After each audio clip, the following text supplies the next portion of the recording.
19 फरवरी 2013 Los Angeles में एक मसरूफ दिन की शुरुआत हुई। हर तरफ जबरदस्त सर्दी है। डाउनटाउन के मसरूफ इलाके के एक होटल की छत के ऊपर सेंटियागो लोपेज नाम का एक वर्कर पानी की टंकी को साफ करने के लिए खोलने वाला है, क्योंकि कुछ टाइम से होटल में मौजूद कस्टमर्स ने पानी को लेकर कई कंप्लेंट्स की हैं। लोपेज ने जैसे ही टंकी को खोला तो जो नज़ारा इसके सामने था, इसे देखते ही वो जोर से चिल्ला उठा, क्योंकि टंकी के ठंडे पानी में एक लड़की की लाश मौजूद थी, जिसके जिस्म पर कोई भी कपड़े नहीं थे। ये लाश थी 21 साल की एक कैनेडियन स्टूडेंट एलिजा लैम की, जो इसी होटल में रुकी थी मगर 19 दिनों से लापता थी।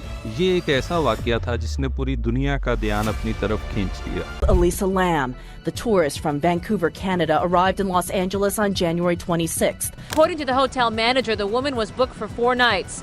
Lam was last seen in the lobby in the late hours of the 31st. Surveillance video shows her acting oddly inside the hotel. इसको आखिरी बार जिंदा 21 जनवरी मतलब इसकी लाश मिलने से 19 दिन पहले लिफ्ट के एक सीसीटीवी फुटेज में देखा गया था, जहां वो अजीब हरकतें करती नजर आई। वो कभी लिफ्ट के सामने ऐसे छुपने की कोशिश करती जैसे किसी से बच रही हो, और कभी ना नजर आने वाली किसी मखलूक से बातें करना शुरू कर देती। लेकिन सीसीटीवी फुटेज के मुताबिक इसके अलावा वहां पर कोई भी दूसरा शख्स मौजूद नहीं था। ये केस 2013 में एक मिस्ट्री बन चुका था और हर तरफ लोग इसके बारे में बातें कर रहे थे। आज हम इसी केस के बारे में डिटेल्स जानने की कोशिश करेंगे।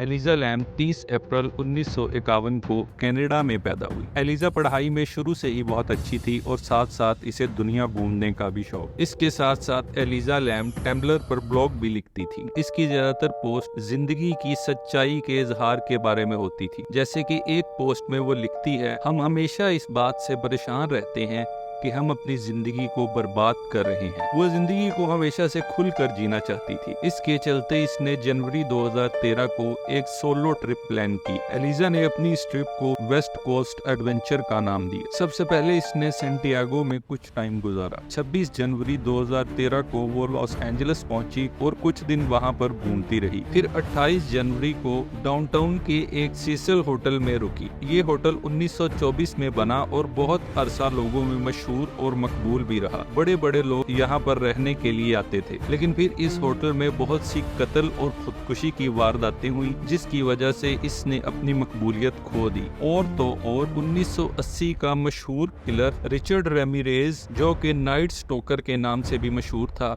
इसने इस होटल में रहते हुए 13 लोगों को मार डाला था। होटल की एक साबिक मैनेजर के मुताबिक इसके 10 साल के करियर में इस होटल में 80 लोगों की जान गई। और इसके अलावा गेस्ट अक्सर अजीब आवाजों को सुनने की शिकायत भी करते थे। एलिजा लैम ने जिस दिन यहाँ पर चेक इन किया तो इसे 5th फ्लोर पर एक शेयर्ड हॉस्टल रूम मिला, जो कि होटल के एक सस्ते पैकेज का हिस्सा था। एलिजा जिन लड़कियों के साथ रूम शेयर कर रही थी, इनके मुताबिक पहले पहले तो इसका बिहेवियर बिल्कुल ठीक था, लेकिन कुछ अरसा गुजरने के बाद वो अपने रूममेट्स को रूम से निकालकर दरवाजा बंद कर देती और कभी इनके बेड पर गेट आउट लिख दिया करती थी। इस बारे में होटल इंतजामिया से शिकायत की गई तो उन्होंने एलिजा लैम को एक प्राइवेट रूम में शिफ्ट कर दिया। वो हर रोज अपने माँ बाप को कॉल करती और इस तरह का फोन इसने 30 जनवरी को भी किया, जिसमें इसने बताया कि वो बहुत खुश है और कल मतलब 31 जनवरी को वो ये होटल छोड़कर सेंटा क्रूज के लिए जाएगी। लेकिन फिर अगले दिन इसकी कोई कॉल ना आई। इसके वालिद ने जब इसको खुद फोन किया तो एलिजा लैम का नंबर मुसलसल बंद आता रहा। आखिरकार 1 फरवरी को उन्होंने होटल में कॉल की तो इनको बताया गया कि एलिजा ने अभी तक चेकआउट नहीं किया और ना ही वो अपने कमरे में आई है। इस पर इसके पेरेंट्स खुद वहां पहुंचे और पुलिस कंप्लेंट की तो तहकीकात शुरू की गई। इसे हर तरफ ढूंढा जाने लगा मगर कुछ ना मिला। आखिरकार सीसीटीवी फुटेज को खंगाला गया तो सामने आई ये हैरान कर देने वाली 4 मिनट वीडियो।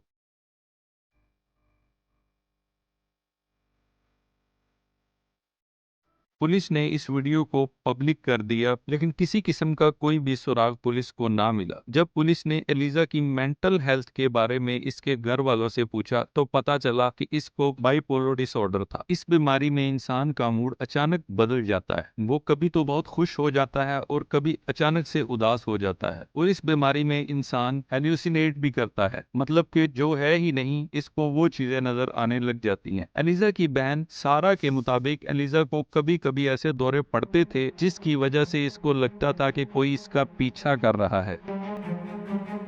इन सब चीजों को कंट्रोल करने के लिए एलिजा मुख्तलिफ किस्म की मेडिसिन लिया करती थी। एलिजा को गायब हुए अब तकरीबन 3 हफ्ते हो गए थे, लेकिन किसी को भी पता नहीं चला कि वो कहाँ गई। पुलिस के मुताबिक आखिरी बार वो लिफ्ट के सीसीटीवी कैमरास में ही नजर आई। इस दौरान होटल में रुके मेहमानों ने पानी को लेकर शिकायतें करना शुरू कर दी कि पानी का प्रेशर बहुत कम आ रहा है और इसमें से बदबू आती है। इस पर होटल मैनेजमेंट ने मेंटेनेंस में से सैंटियागो लोपेज को पाइप चेक करने के लिए बोला। पाइपलाइन ठीक होने के बाद इस होटल की पानी की 4 टंकियों को खोलकर देखने का फैसला किया गया। इन टंकियों की कैपेसिटी 1000 गैलन पानी को स्टोर करने की थी। सैंटियागो जब टैंक को चेक करने के लिए इसके ऊपर चढ़ा तो इसने ढक्कन को खोला और चिल्ला उठा। पानी में एलिजा की लाश थी जिसके जिस्म पर कोई भी कपड़ा नहीं था, और इसका जिस्म इस तरह सफेद पड़ा था जैसे कि इसके जिस्म में खून का एक भी कतरा ना हो। फौरन पुलिस को इत्तला दी गई। पानी में रहने की वजह से इसकी लाश इतनी फूल चुकी थी कि टंकी को काट कर इसे बाहर निकाला गया। पुलिस बहुत टाइम तक तहकीकात में लगी रही, लेकिन एलिजा लैम की मौत की असल वजह दरियाफ्त ना हो सकी। पोस्टमार्टम के बाद जो रिपोर्ट सामने आई इसमें बताया गया कि एलिजा की मौत डूबने की वजह से हुई है, और इसकी वजह एलिजा की बीमारी बाइपोलर डिसऑर्डर थी, जिसकी वजह से इसे ऐसा लगा कि कोई इसका पीछा कर रहा है, और इससे छिपने के लिए वो पानी की टंकी में कूद गई।